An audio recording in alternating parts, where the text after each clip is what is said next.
So I'm a professional juggler, a knife thrower, an entertainer. I work with a comedy juggling knife throwing team called the Danger Committee, and it's one of the things I do for a living. I love doing it.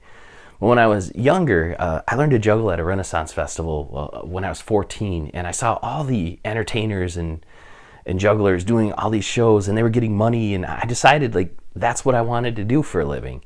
As I got older, I did the high school talent show with my friends, and then I took some college. I wanted to get an education, but I knew what I wanted to do for a living. So I went to the guidance counselor and I asked her, I said, well, what kind of classes should I take? And she said, well, what do you want to do? And I said, I want to be a professional juggler, an entertainer. And she said, well, what are you going to do? What's your plan B? And I said, what do you mean? And she said, well, what are you going to do if that doesn't work out? And I said, would you have asked me if I had a plan B if I told you I was going to be an architect? And she said, no, because that's reasonable.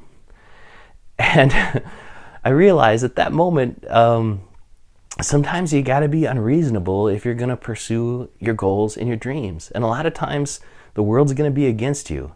Fortunately, I had support of, friends and family, but even people that loved me were always like, well, I don't know, a professional juggler sounds kind of weird. What are you going to do when that doesn't work out? Do you have a plan B? And so sometimes there's people that are against what you want to do, the hecklers of the world. But there's also people that love you that are going to try and stop you just out of kindness so you don't wreck your life. So sometimes when you're pursuing your dreams, you got to be a little unreasonable.